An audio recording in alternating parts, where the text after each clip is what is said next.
Every day, more and more road users are filming their journeys, which can often end in disaster. Pioneered by motorists in Russia and Eastern Europe, dashboard-mounted cameras are constantly recording our behavior on the roads. From the bizarre, to the ridiculous, the funny, to the downright dangerous. The thousands and thousands of dashcams around the world have captured just about every mishap you can think of. Now we're going to delve into this treasure trove of stupidity on the roads. Put things right by pointing the finger of blame. Replay the action to see what really happened. And of course, there's nothing like seeing other people's mistakes when it comes to helping us become better drivers. And please remember, on all the clips, yes, that's all the clips we show, no one, and that means no one, is seriously hurt. So drive safely. Not everyone is this lucky. Still to come on Car Crash TV, more balmy and baffling road use from the highways of the world that, had it happened in Britain, would have resulted in the following contraventions of the Highway Code. Article 172, you must give way to traffic on the main road when emerging from a junction. Article 162, before overtaking, you should make sure road users are not beginning to overtake you. And that one about never parking your car in the fast lane of a dual carriageway. If you go down to the gym today, you'll probably get some hideous instructor called Martin who'll make you sit on a sweaty fake bicycle in a dark room surrounded by horrible fit people with repetitive shouting and loud techno music for an hour of hell. That horrible torture is called spinning, and this hellish nonsense is spinning around. This is a widescreen motorway for executive cars only. Look what happens to hatchbacks who try their luck. Stick to B roads, mate. That's all you're sort of good for. Alien investigation hotspot, Area 51, where scientists are testing out a new invisible car. Surely that's impossible. But it's the only explanation I can think of as to what might have caused that car to do this 180 spin. Now, when you have a green light, you must take it. If people stand in your way, hopefully they will just back off. Yes, back off the road, you traffic light ignorant numbskull. The radio on my commute home from work is consistently boring, which means drivers have taken to making their own entertainment. Thank you, friend, and nicely spun. When you're bored driving, do you ever try and count the barriers as they go past on the motorway? 12, 13, 14, 15, 16, 17, 18, 19, 20. It's not at all distracting for road safety. 20, 21. Let's fight driving boredom by overtaking double-length trucks on snowy roads. And a celebratory spin to show you've done it in style. Well played! Okay, mate, no need to show off now. Driving tip, always be aware of your surroundings. So when the beam of your headlights is too narrow, simply spin around for a 360-degree view. Safety first, sir. Good work. Hey, that's my country cottage. What's it doing in this show? When something bad occurs, there's usually a reason for it. And where there's a pile-up on the roads, someone's usually caused it with some bad decisions. And I've made it my duty to ensure these individuals are taken to task with TV rough justice in the blame game item I like to call the blame game. This is pleasant. And look, we've even got some lens flare. Tip off the cap to the director of photography. But we're not here to appraise camera work. We're here to apportion blame. So who's at fault here? The red rascal who's just applied the brakes, or the car we're travelling in? Well, if you look closely, there's a zebra crossing, and there's a pedestrian primed to cross. So, our friend in red was more than entitled to apply the brakes. Blame to you, cameraman. Now stop your fancy shots and learn a bit of road safety. I'm not going to lie to you, this one's easy. There's a pretty big clue coming up as to where the blame lies for this imminent accident. Did you spot it? Do I really need to ask? Okay, I'll stick to the formula. Is the person at fault the driver of the car we're in, or our friend in the silver Skoda arriving from the left? Well, if we wind back a tad, you can clearly see not one, not two, not three, but 4 green lights, meaning silver Skoda. A big portion of blame right in your face. I'm not particularly superstitious, but I do wonder if that number 13 will bear any relevance on the outcome here. Tough one, this. It could be the Skoda at fault, or it could be the Fiat, but in the absence of any road markings or traffic signals of any kind, it is simply impossible to tell. Yes, anarchy rules in this slice of suburbia, and the number 13 was relevant as it's blame all round, unlucky for everyone. And to finish, we stumble across this sorry, soggy scene. Is that a sign saying no car crashing? Could be. Fat lot of good it will do on this show. What I do know is that the car we're in is very much in the right, and this big orange contraption should be paying more attention when joining a busy road at a major intersection. Blame to you! And that, ladies and gentlemen, was your blame game. I'll see you again soon.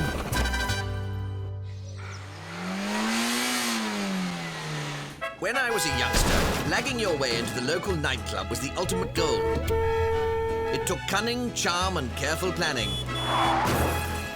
Or, if all that failed, you just powered in like you were meant to be there and didn't look over your shoulder once. Unfortunately for this next set of clips, childhood strategies still seem to rule the road. This is Motoring Maniacs! Remembering what your driving instructor taught you all those years ago can be a difficult task. Was it MSM for mirror signal maneuver? Or SMS for send a text to your girlfriend while changing lanes and get into a smash-up as a direct result?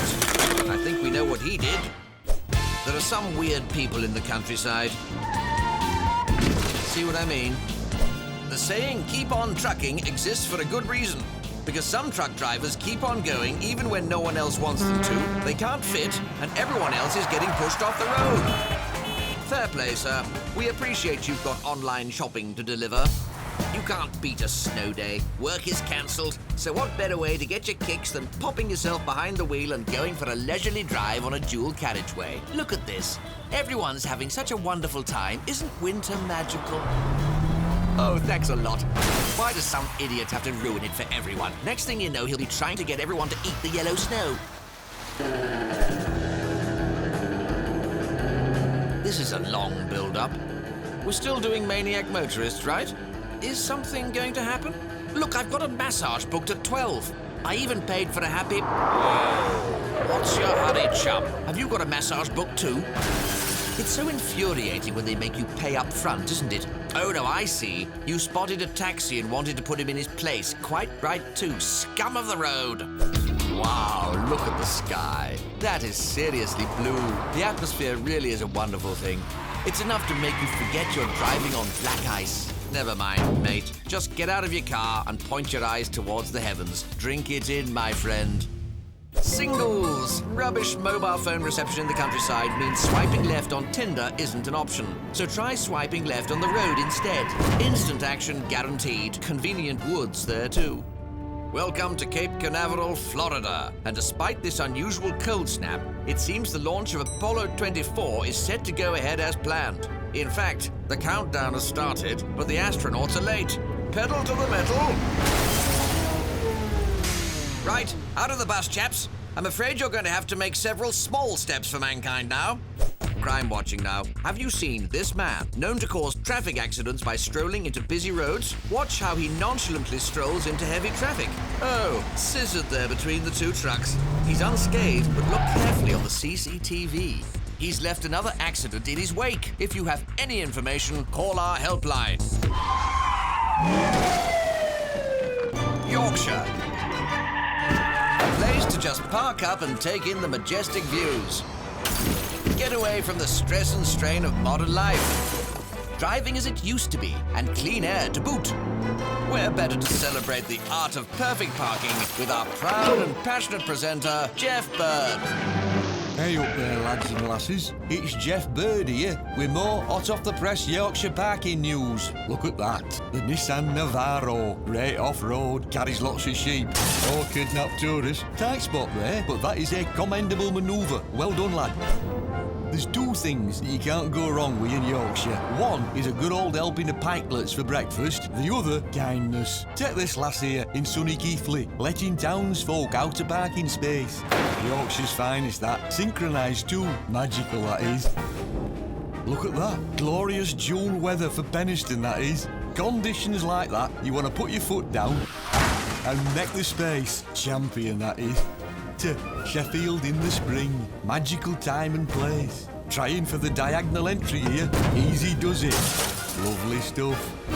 Penham. Yorkshire's finest bittersweet cake from the town of Pontefract, just west of Humber. Any road up, parking on a junction, sign of some real Yorkshire genius right there. Give her a generous slice. Look at that there. Topo car park, the best in Barnsley. Tight spaces granted, but they'll always squeeze you in. Belting. I've always had a problem with the saying, the more the merrier. Sure, if you're running a sauna club like that one on the A23 bypass just outside Portsmouth, it's spot on. But when it comes to more merry idiots meeting on the road at the same point, you're asking for trouble, which is what happens at junctions. Yes, friends, do look back in anger at this collection of complete and utter junction jerks. There are some very important driving tips for pulling out at a junction. You have to look left and right before doing it. The real Paris is not quite the place you see in the movies. Eiffel Tower, Paris Metro. In fact, the population is so starved of art and culture these days, they've taken to skidding across junctions for kicks. Zut alors! You might think that when you avoid one idiot at a junction, you're out of the woods. But rest assured, there's always another one right behind, ready to knock you out. To save electricity in tropical Honolulu, hand signals have replaced traffic lights at junctions. The system is promising. They're still very much in a testing phase. Pass me that pina colada.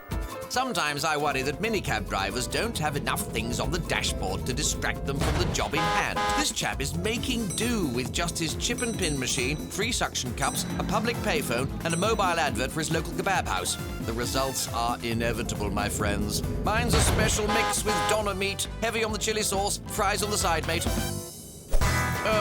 What to say about this one? Oh, never mind. Tokyo, and my self-driving car technology is really taking off. All we have to figure out now is how to stop them crashing. I'm gonna be rich! Ah, Hollywood. One way to make car chase scenes in movies ultra-realistic is to just shoot them in real traffic without telling anyone. Cut beautiful. Lunch, guys. Back at 2.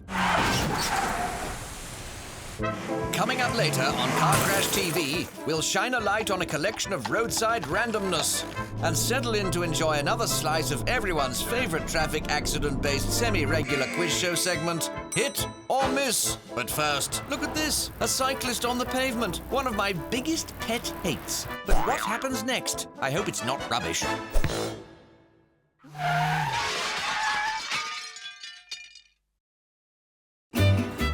Welcome back to Car Crash TV. So what did happen next? Well, as I stated earlier, cyclists on pavements really is a pet hate of mine, so I shall use the power of my mind to hold this individual to task.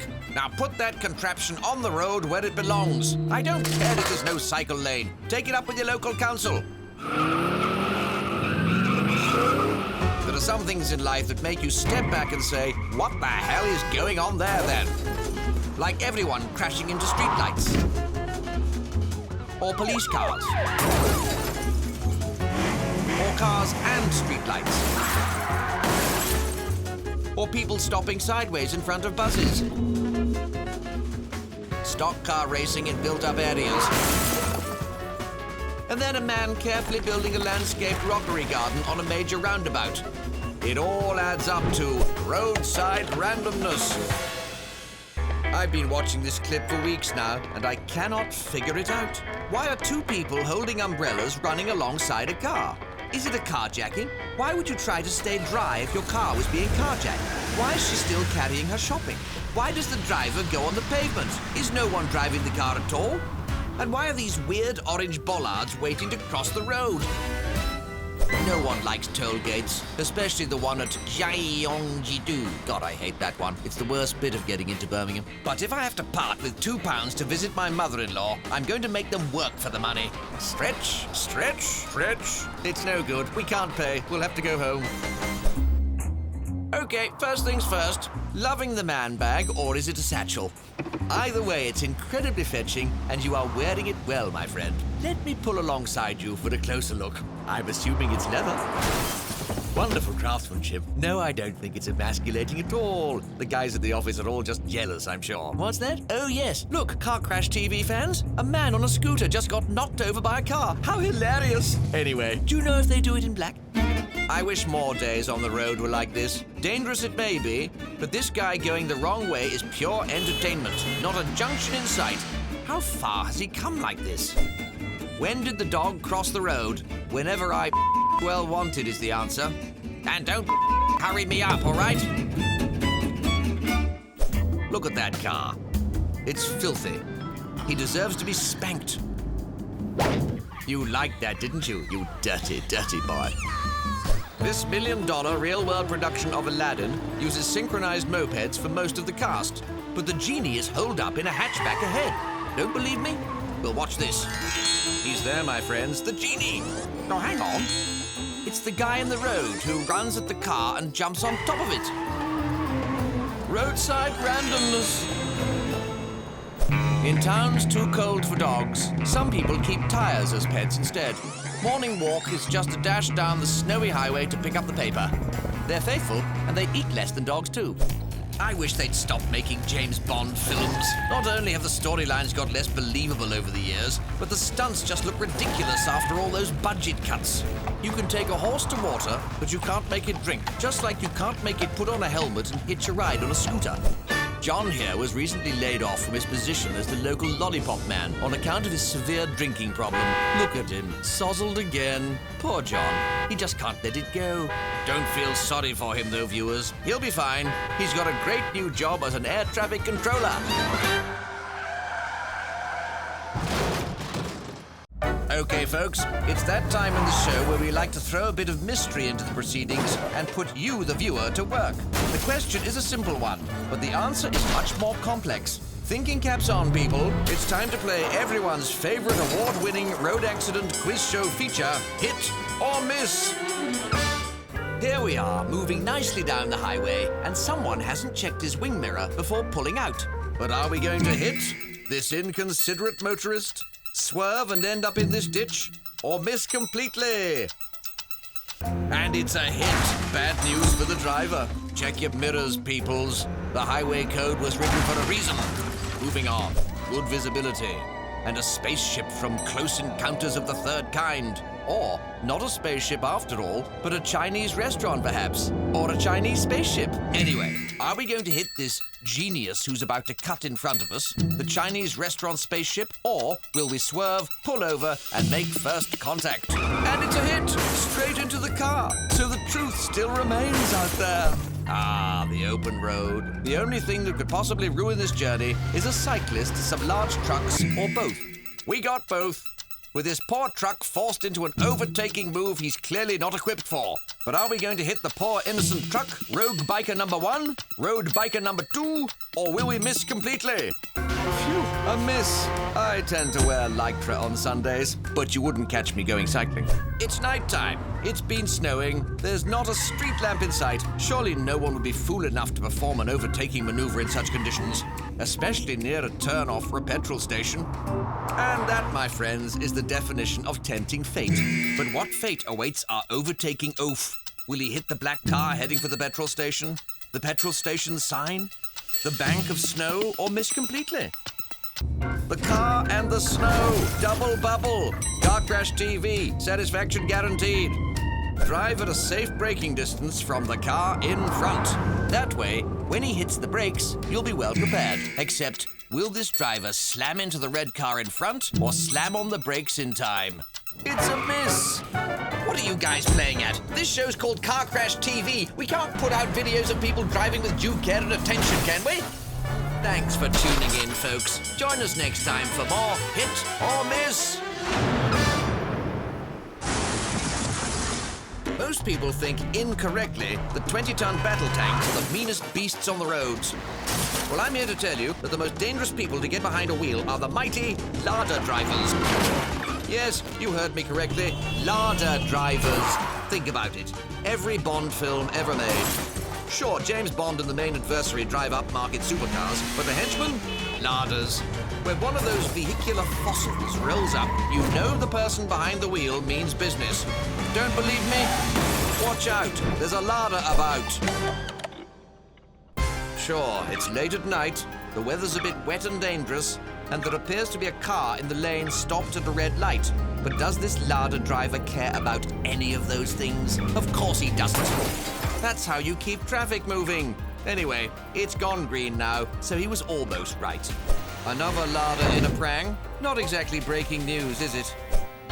Like aggressive Yorkshire Terriers, larder drivers are completely unaware of their own diminutive size and think nothing of taking on a larger breed. I reckon the larder came off better too. This tarmac's his patch now. To save fuel, larder drivers rarely use their brakes. There might be the occasional minor prang, but those unused brake pads will sail through the MOT.